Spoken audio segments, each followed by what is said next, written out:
Hi, I'm George Jelinek. I'm here to deliver a very simple message. Overcoming MS is possible. Simple, but quite transformative. So how do we know that overcoming MS is possible? Well, it's not just the evidence base that I put together 22 years ago when I was diagnosed with MS and published in my earlier book, Overcoming Multiple Sclerosis. And it's not just the research that's come out since, the research validating the Overcoming MS program, put out by various different groups, not least of which is the neuroepidemiology unit at the University of Melbourne, which I led for 3 years, which has published over 40 papers now from the holism study, validating key aspects of the program, but also many other groups.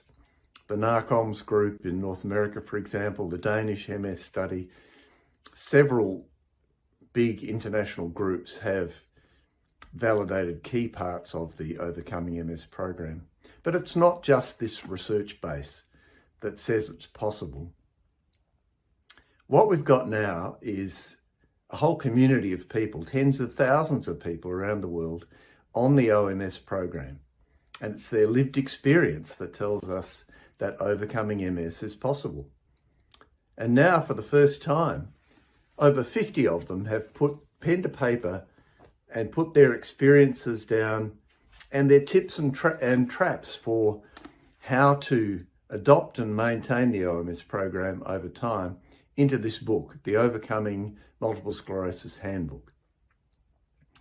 It's edited by myself, Dr. Sandra Neat, who's head of the neuroepidemiology unit, and Associate Professor Michelle O'Donoghue, a cardiologist at Harvard.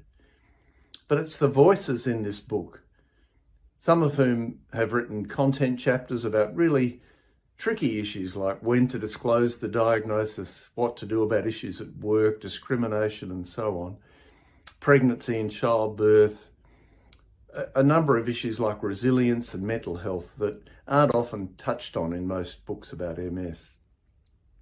Then there's a whole number of personal stories that scatter throughout the book, and also inspirational quotes from people with MS from around the world.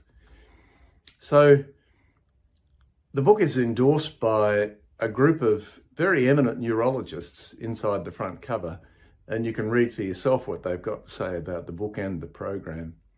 But let me just say again, the important point here is that overcoming MS is possible. These 50 plus people who are on the OMS program represent our community, and they've provided their distilled experience and wisdom for our community. I strongly recommend this book to you. And remember, it's perfectly reasonable to hope that you too can overcome the MS.